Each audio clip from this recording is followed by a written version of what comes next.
Hello बच्चा लोग, this is Gopal sir and welcome to Eduvisters. आज हम लोग डिस्कस करेंगे पोल्ट्री के बारे में।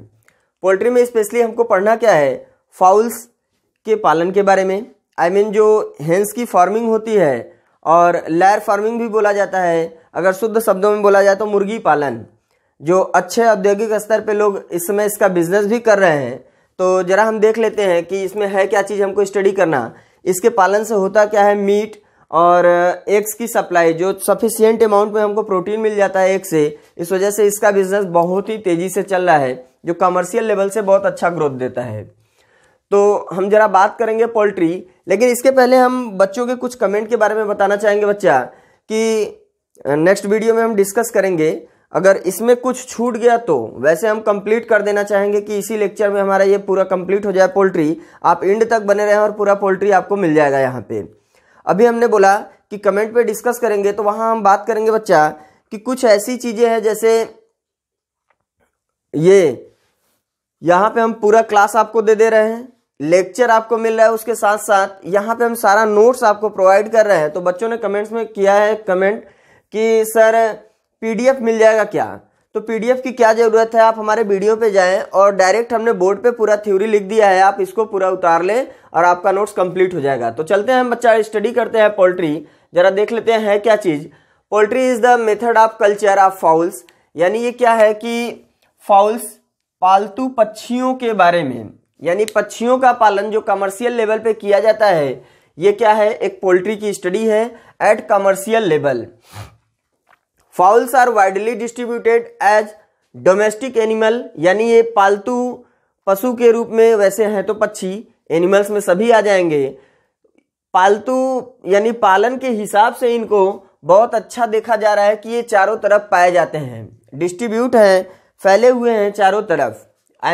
लगभग सभी देशों में इनकी प्रजाति पाई जाती है, जिससे कमर्शियल लेवल पे लोग बिजनेस भी कर रहे हैं। Which has high grade of flesh meat and highly nutritive eggs, जहां से क्या होता है कि अच्छे अमाउंट में मांस मिलता है और अंडे भी प्राप्त हो जाते हैं।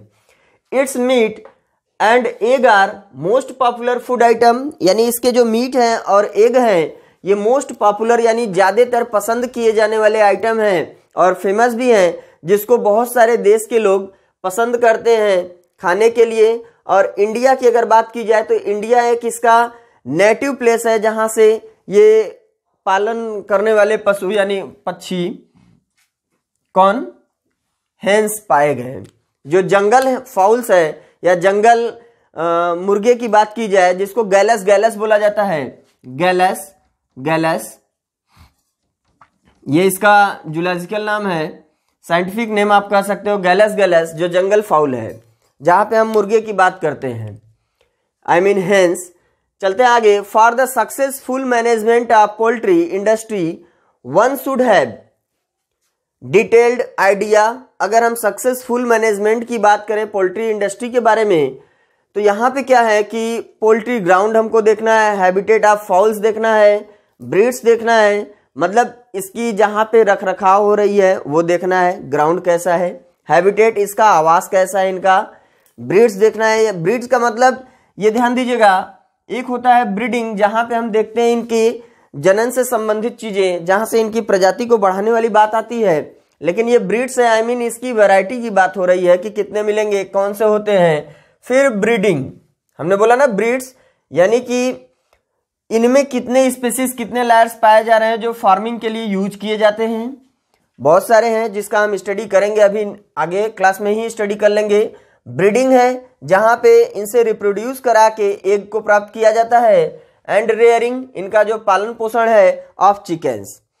नेक्स्ट हम बात करेंगे हैबिटेट ऑफ फाउल्स, यानी इनकी जो आवास होती है फाउल्स की। फाउल्स का मतलब ही होता है पालतू पक्षी, यानी ऐसे पक्षी जिसको पाला जा सके कमर्शियल लेवल पे, उन्हें हम फाउल्स नाम दे देते हैं। तो यहां पे अगर हम हैबिटेट की बात करें, इनका आवास कैसा होना चाहिए, तो पहले हम सॉइल देखते हैं कि सॉइल कैसी होगी। Soil should be Sandy, Sandy soil होना चाहिए, ग्रेवली एंड एबंडिंग इन कंकर। ये ग्रेवली यानी छोटे छोटे कण उसमें होने चाहिए, कणिका होनी चाहिए, बहुत बड़े कण नहीं होने चाहिए। एबंडिंग इन कंकर, और इसमें कंकड़ की मात्रा बहुत ज्यादा होनी चाहिए। Along with good amount of lime. Lime से मतलब यह है कैल्शियम से संबंधित।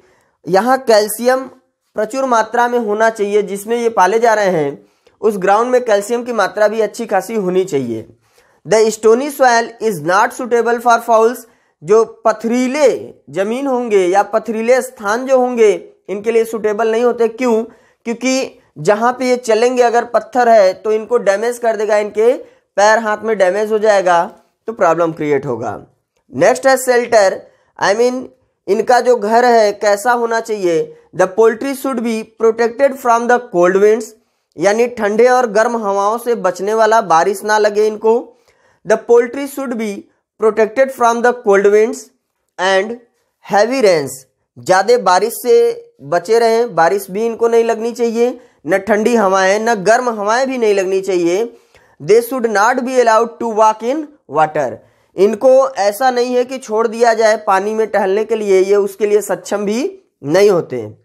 शेड जो है जहाँ पे इनको रखा जा रहा है वहाँ कैसी छाया होनी चाहिए, क्या होनी चाहिए, इनको गर्म सीजन या गर्म हवाओं से बचने के लिए, ठंड हवाओं से बचने के लिए ऐसा होना चाहिए कि ये श्रब और पेड़ के पास, जहाँ पे बहुत अच्छे खासे श्रब और पेड़ हो वहाँ पे ये फॉर्म बनाया जाए, जिससे गर्म हवाएं जब इनके पास तेजी से झोंका लेके आए तो नुकसान ना पहुंचा सके, क्योंकि सनलाइट अगर इनको ज्यादा मिलेगा और गर्म हवाएं तो ये मर सकते हैं। चलते हैं हम नेक्स्ट पॉइंट पे। बच्चा हम लोग नेक्स्ट पॉइंट पे, food and feeding of fowls, मतलब जो हमने पक्षी को पाला है, जो फार्मिंग में यूज किए हैं बर्ड्स को, फाउल्स को, हेन्स को, उसके लिए कितने अमाउंट में और कौन सी फूड देनी आवश्यक होती है, जरा उसके बारे में जान लेते हैं। क्योंकि पोल्ट्री में फाउल्स कल्चर ही पढ़ा जाता है और वहाँ पे हमको इस फाउल्स को कितने अमाउंट में फूड मटेरियल देना चाहिए जो इनके लिए सफिशिएंट हो। तो बात करते हैं the quality and balance quantity of food material are the backbone of poultry, यानी इसके रीढ़ की हड्डी मानी जाती है अगर इसकी अच्छी से डाइट पूरी की जाए। क्वांटिटी और क्वालिटी दोनों ही मेंटेन किया जाए फूड मटेरियल में तो ही हम पोल्ट्री अच्छे से चला सकते हैं। द ओट्स, पीस, ग्राम्स, आप लोग जानते हो oats, peas, grams and beans are good food for fowls, यानी कि जो हमारे पास चना, मटर, ओट्स, बीन्स हैं, ये सब क्या हैं कि बहुत अच्छे न्यूट्रिटिव फूड होते हैं इनके लिए, फाउल्स के लिए। The skimmed milk, butter milk and curd mixed with ground wheat, यानी जो गेहूं के साथ दूध को, बटर को, कर्ड को, इन सबको मिला दिया जाए और मिला के दिया जाता है किसके लिए, इनकी अच्छी डाइट के लिए, जो बहुत ही न्यूट्रिटिव मटेरियल कहलाता है।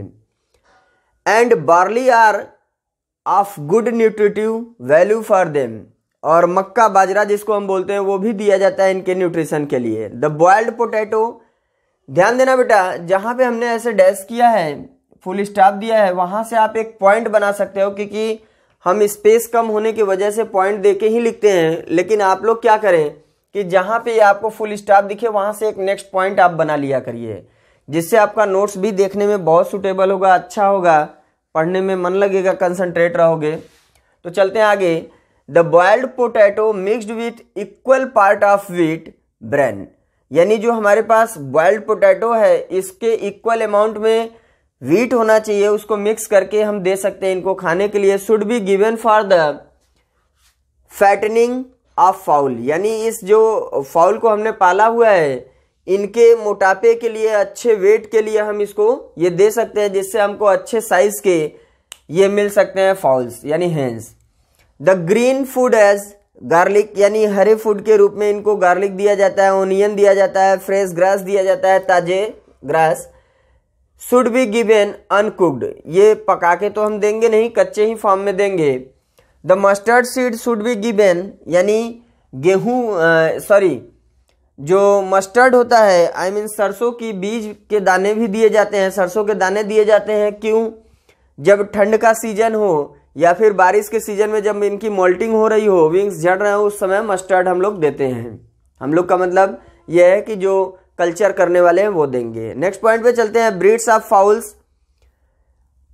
इसको जानने के पहले आप लोग एंड तक बने रहिए, क्योंकि हमारी ये कोशिश रहेगी कि आज ही हम इस वीडियो में पूरा ये पोल्ट्री कंप्लीट कर दें। मे भी नहीं होता है तो नेक्स्ट वीडियो तुरंत हम देंगे कल परसों 1-2 दिन में दे देंगे, जिससे आपका पूरा ये 1 या 2 वीडियो में कंप्लीट हो जाए पोल्ट्री।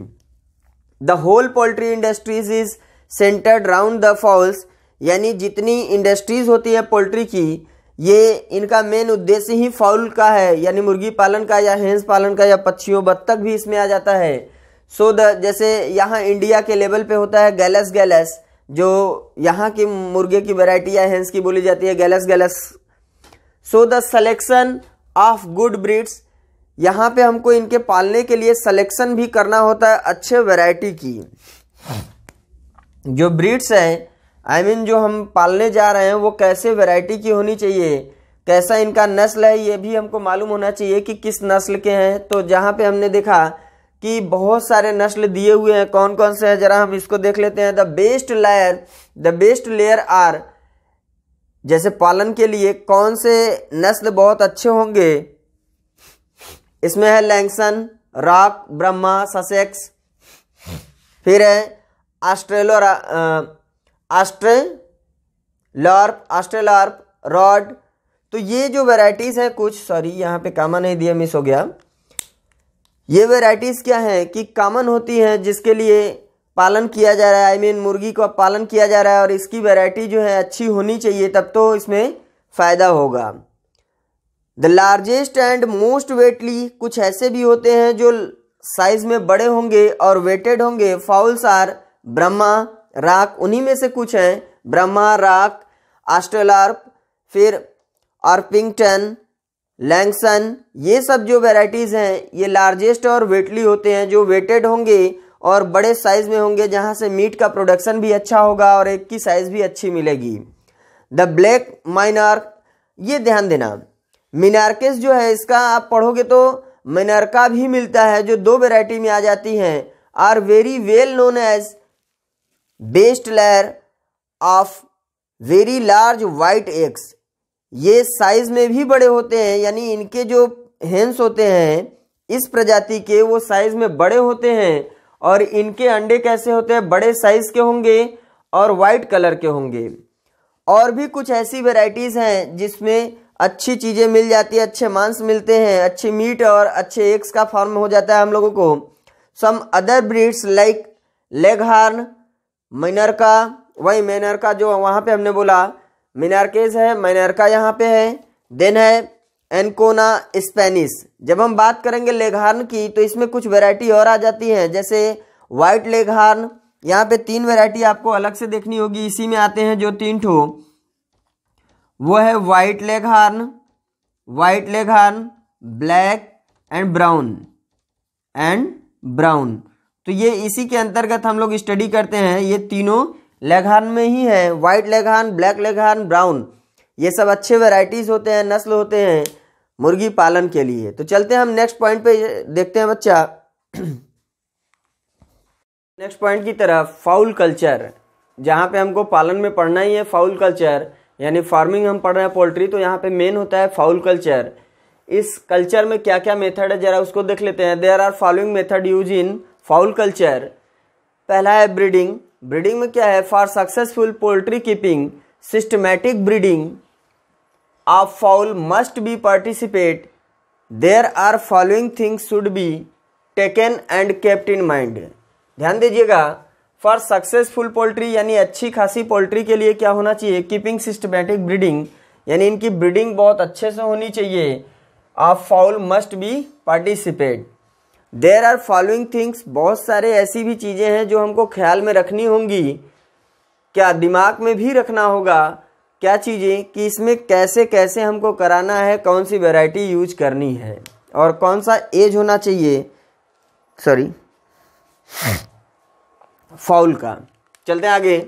पहला पॉइंट है largest and best farm fowl should be selected. Largest बड़ा होना चाहिए, बेस्ट फार्म अच्छी उसकी क्वालिटी होनी चाहिए जो हम सेलेक्ट कर रहे हैं हेंस की।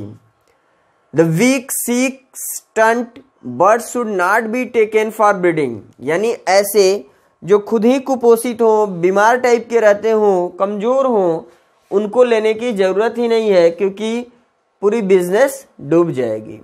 Hence should be always be best layer, यानी जो मुर्गियां होती हैं पालन के लिए और फार्मिंग के लिए सबसे बेस्ट मानी जाती हैं। The 2-year-old hens should be selected to breed, यानी जो 2 साल की मुर्गी है उसको सेलेक्ट किया जाना चाहिए ब्रीड के लिए with the cock of 1 year age, यानी 1 साल का जो मुर्गा हो उसके साथ। अगर हम बात करें यहाँ पे कॉपुलेशन की तो ये सही बैठेगा, क्योंकि 1 year एज का होना चाहिए कॉक और 2-year-old होनी चाहिए हेंस। अगर अच्छी वैरायटी हमको अच्छा प्रोडक्शन चाहिए तो। चलते हैं नेक्स्ट पॉइंट पे। The male fowl should be of different family from female fowl, जो फीमेल फाउल है उससे उस फैमिली का मेल नहीं होना चाहिए। आई मीन यहाँ पे अगर पूरी फैमिली चल रही है जिसमें फीमेल मेल सब हैं, तो यहाँ से अगर हमने फीमेल लिया तो दूसरे किसी फैमिली से यहाँ से हम मेल को उठाएंगे। एक ही फैमिली से लेना उचित नहीं होगा, क्योंकि वैरायटी एक जैसे मिलने लगेंगे। अगर हमको कुछ चेंज करना है इसके फ्लैश एग में और वैरायटीज अच्छी लेनी है तो हमको बदलना चाहिए हमेशा ब्रीड को। देन है for successful breeding nutritive food is essential, यानी सक्सेसफुल ब्रीडिंग, अच्छी ब्रीडिंग के लिए इनका न्यूट्रिशन भी अच्छा होना चाहिए। अभी ध्यान देने की बात यह है कि जो हम कॉक का सिलेक्शन कर रहे हैं उनकी एज 1 साल होनी चाहिए, वो साइज में अच्छे हों, उनकी बोन्स की क्वालिटी अच्छी हो, उसके फ्लैश अच्छे हो, ब्रैड चेस्ट हो, कलर अच्छा होना चाहिए, ऐसे हों। आई मीन ये जान लीजिए कि यंग हो, एकदम फुर्तीले एक्टिव टाइप के हों, ऐसे काक का सिलेक्शन करना चाहिए फॉर कॉपुलेशन। अगर ऐसा नहीं किए तो वैरायटी खराब हो जाएगा। नेक्स्ट पॉइंट है बेटा egg laying and hatching.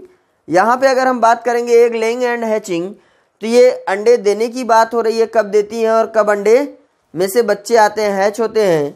The hence normally start egg laying, यानी जो मुर्गी है ये अंडा देना स्टार्ट करती है from February and continue till August, यानी ये अगस्त तक देती हैं विद सम इंटरवल्स, यानी ये नहीं कि कंटिन्यू फरवरी से चालू की और अगस्त तक देती ही रह जाएंगी, बीच बीच में इंटरवल भी होगा, यानी मूवी के साथ इंटरवल भी देखना जरूरी है।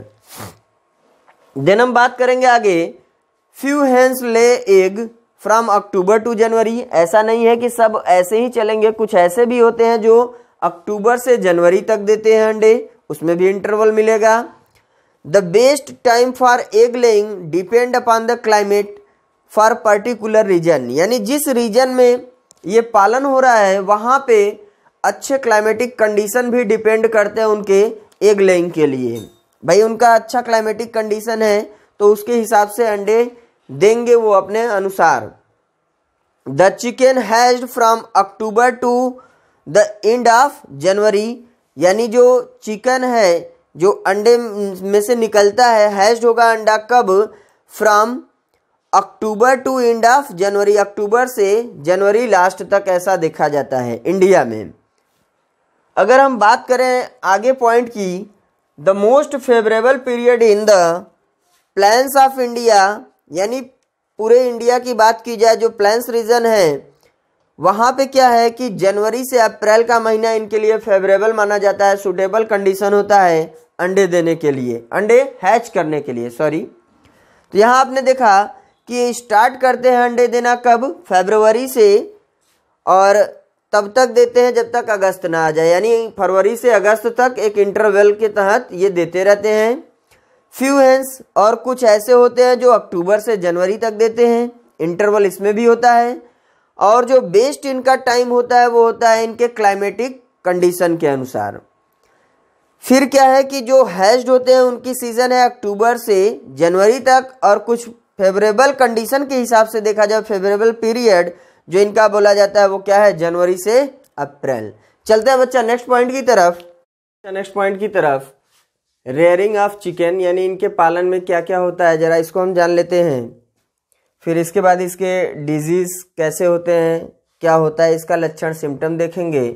हमने अभी वादा किया कि हम पूरा एक क्लास में दे देंगे, तो शायद अभी टाइम ओवर होने लगा है, लेकिन हम एक क्लास और लेंगे इसके बाद और आपका ये क्लास कंप्लीट हो जाएगा पोल्ट्री वाला। तो आई होप 2 वीडियो में कंप्लीट हो जाना चाहिए। तो यहाँ रेयरिंग ऑफ चिकन हमने देखा the chicken during their growing, जब ये ग्रोइंग स्टेज में होते हैं, मस्ट बी केप्ट, बहुत अच्छे से इनको ध्यान देना चाहिए, अंडर प्रॉपर मैनेजमेंट, अच्छे मैनेजमेंट के तहत इनको ध्यान देना चाहिए। आफ्टर 36 आवर आरा हैचिंग, यानी हैचिंग के 36 घंटे बाद क्या होना चाहिए, chicken should be taken out of the old nest, यानी ये जो चिकन है जहाँ पे मुर्गी लेके बैठी हुई है बच्चों को, वहां से उन्हें हटा देना चाहिए। With the mother placed in a clean place, यानी साफ सुथरे स्थान पे उनको ले जाना चाहिए, वहां से हटा देना चाहिए क्योंकि वो प्लेस गंदा हो चुका होगा। At a dry and warm place, यानी जो सूखा और गर्म प्लेस हो वहां पे रख देना चाहिए। The mother should be given, अभी क्या है कि इनको हटाने के बाद जो मदर है उनको अच्छा न्यूट्रिशन देने की जरूरत है। The mother should be given good nutritive food and should be placed with her chicken, यानी इनके बच्चों के साथ इनको भी ले जाना चाहिए साफ सुथरे और गर्म जगह पे, और इसे अच्छा सा न्यूट्रिएंट मटेरियल देना चाहिए मदर को। After every interval of 2 hour, यानी हर 2 घंटे बाद, the food must be given to chicken, यानी बच्चों को भोजन देना जरूरी होता है, यानी न्यूट्रिशन देना जरूरी होता है, पोषक तत्व तो देना चाहिए। फिर क्या है, chickens in very small quantity, यानी बहुत ज्यादा अमाउंट में भी नहीं दे देना चाहिए बच्चों को कि खा के ही मर जाएं। छोटे अमाउंट में यानी मात्रा कम देना चाहिए, लेकिन बच्चों को हर 2 घंटे के अंतराल पे कुछ न कुछ मटेरियल खाने के लिए देना चाहिए। और वो मटेरियल क्या होते हैं, जैसे ब्रेड होता है, ब्रेड को भिंगा के दूध में, दूध ब्रेड, ओट्स होता है, वीट के दाने हैं वो देने चाहिए। वीट के दाने का मतलब जो पाउडर टाइप का होता है, ब्रोकन वीट, वो देना चाहिए, एज लाइक दलिया जैसे देखते हो वैसा type. The best food for chicken up to the age of 3 days, यानी जो 3 दिन के बच्चे होते हैं इनको क्या देना चाहिए, bread, milk, oats and broken wheat देना चाहिए। अप टू द एज, यानी जब ये 45 दिन के हो जाएं या वहां तक पहुंचने लगे तो उनको क्या देना चाहिए, 45 दिन के बाद chicken must be fed 6 time daily, और इनको वही चीज देते रहे लेकिन 6 टाइम 6 बार देना चाहिए हर दिन। आफ्टर 45 डेज, यानी 45 दिन के बाद, टू 6 मंथ, यानी 6 महीने तक के उम्र में इनको 4 बार भोजन देना चाहिए, डेली 4 बार देना चाहिए। अभी हमने क्या देखा कि अगर ये 3 दिन के हैं, जो 3 दिन के हैं उनको हर 2 घंटे के अंतराल पे भोजन देते रहिए। और क्या देना चाहिए, कितने अमाउंट में देना चाहिए, वो हमने बोला कि ब्रेड देना चाहिए, दूध देना चाहिए, और ओट्स देना चाहिए, ब्रोकन व्हीट देना चाहिए। अब ये 45 दिन के अंदर में, जो 3 दिन से 45 दिन के अंदर के दौर हैं, इस टाइम इनको क्या होगा कि 6 बार, लगभग इनको 6 बार भोजन दिया जाना चाहिए। आफ्टर 45 डे, यानी 45 दिन के बाद और 6 महीने तक इनको क्या देना चाहिए, 4 बार भोजन देना चाहिए। First feed of the day should be given just after sunrise, यानी इनकी जो भोजन की शुरुआत होगी, जो ही सूर्योदय हो, पहला इनका भोजन उस टाइम होना चाहिए, और लास्ट उनका कब होना चाहिए, जो ही सूर्यास्त हो जाए उस टाइम। अब हम बात करेंगे डिजीजेस ऑफ पोल्ट्री। जो रानीखेत डिजीज है, ये बहुत फेमस डिजीज है इनके लिए, इससे बचा के रखें तो सारा कुछ सही है। The most common disease amongst fowls is Ranikhet disease which is caused by filter passing virus, यानी ये वायरस के द्वारा होता है और इनके पूरे ट्रैक्ट को प्रॉब्लम में कर देता है। The disease affect the foul of all ages, यानी ये जो डिजीज है, ये ही नहीं, बहुत सी ऐसी और भी बीमारी है जिसका हमने यहाँ पे जिक्र नहीं किया है क्योंकि टाइम बहुत कम है और आपको बहुत सा मैटर चाहिए, तो उसके अकॉर्डिंग हमने जो परफेक्ट है आपको दे दिया है बच्चा। तो बहुत सारी डिजीज भी ऐसी होती हैं जो इनको प्रॉब्लम क्रिएट करती हैं, और ये भी डिजीज का कोई उम्र नहीं है कि इनको बचपन में होगा या ओल्ड एज में होगा या यंग एज में, कोई एज निर्धारित नहीं है, कभी भी कोई भी डिजीज इनके ऊपर अटैक कर सकता है। जैसे एक ठो कीट से भी इनमें एक डिजीज होता है जो फीवर टाइप का होता है, प्रॉब्लम हो जाता है इनको। और ये रानीखेत आप देख रहे हैं जहाँ पे इनको प्रॉब्लम हो रहा है, म्यूकस वाला प्रॉब्लम देखने को मिलेगा इसमें। यहाँ क्या है, आगे हम चलते हैं जरा। In this disease bird open the beak, यानी इनकी चोंच ज्यादातर खुली खुली रह जाती हैं। बिकम थर्स्टी, और प्यास के मारे ये मुंह खोल के हमेशा इधर से उधर भागते फिरेंगे। एज लाइक, ये पागलों की तरह इधर उधर टहलते रहते हैं। सफर फ्रॉम फीवर, और इनको फीवर सा हो जाता है। एंड येलोविश वाइट डायरिया अकर, यहाँ पे क्या होता है कि येलोविश वाइट डायरिया अकर, डायरिया का जो लक्षण है वो जानते ही हो, लूज मोशन वाला, तो यहाँ येलोविश वाइट कलर का दिखलाई देता है। द क्रॉप कंटेंस, यानी इनकी बात हो रही है। The crop contains undigested food, यानी इनके भोज्य पदार्थ क्या होंगे, डाइजेस्ट नहीं होंगे। And beak is filled with mucus, जो इनकी चोंच है ये म्यूकस से हमेशा भरा रहेगा, फिर भी इनको प्यास का आभास होता रहेगा। It is followed by nervous system, ये नर्वस सिस्टम के द्वारा फॉलोड होती है ये बीमारी। Like twisting of the head, circular walking, यानी गर्दन को इधर से उधर ट्विस्ट करते रहेंगे, ऐंठते रहेंगे, और सर्कुलर इधर से उधर घूमते रहेंगे, खुद भी और गर्दन को भी घुमाते रहेंगे। देन है एंड विंग्स गेट पैरालाइज्ड, और इनके पंख अच्छे से ओपन नहीं हो पाएंगे। जब पैरालाइज हो जाएंगे तो ओपन कहाँ से होंगे, वो स्थिर से पड़ जाएंगे। The birds become very weak, और ये पक्षी क्या होती है, बहुत ही कमजोर हो जाती है। And die with in 2 to 3 days, यानी ये रानीखेत डिजीज लग जाता है तो उसके 2 या 3 दिन बाद ये मर जाते हैं। Mortality is very high, about 98 to 100%, यानी यहाँ पे जन्म दर, नेटिलिटी की बात नहीं हो रही है, मोर्टेलिटी की बात हो रही है। जो मृत्यु दर है ये बहुत तेजी से होने लगता है, 98 से 100% तक देखने को ये मिल जाता है। This disease is transmitted from, ये जो बीमारी है ये ट्रांसमिट होता है एक से दूसरे फाउल में, कैसे, contact with discharge from the beak, यानी जो इसके चोंच से म्यूकस निकलता है, इसके म्यूकस जहां जहां गिरेंगे वहां भी इनके फैमिली मेंबर जाएंगे और वहां के मटेरियल को उठाएंगे जिसमें इनका म्यूकस है, उनके चोंच के द्वारा निकला हुआ मटेरियल उनके अंदर जाएगा, दूसरे फाउल के अंदर, और उनको भी ये डिजीज काज हो जाएगी जिसका नाम क्या है, रानीखेत। तो सबसे डेंजरस पोल्ट्री की डिजीज बोली जाती है रानीखेत को, और इसमें आप कुछ चिकन पॉक्स करके है और कुछ भी बीमारी है जो आपको देखने को मिल जाएगा, और आप चाहें तो नोट से भी स्टडी कर सकते हैं। और प्लीज आप लोग हमेशा चैनल पे बने रहें जिससे आपको पूरा वीडियो हम पूरा नोट्स दे सकें, और जितना शेयर कर सकते हैं आप लोग शेयर करिए, क्योंकि एग्जाम अब नज़दीक आने वाला है और हमने प्रॉमिस किया है नोट्स हम देंगे, तो हम जल्दी कर रहे हैं कि नोट्स भाई डेली तो हम नहीं कर पा रहे हैं, लेकिन एक वीडियो में ही लगभग कंप्लीट करने की कोशिश अब करेंगे। Thank you for watching my video, जितना हो सकता है शेयर करिए, और प्लीज़ जो भी लोग देखें लाइक जरूर दबा के जाएं।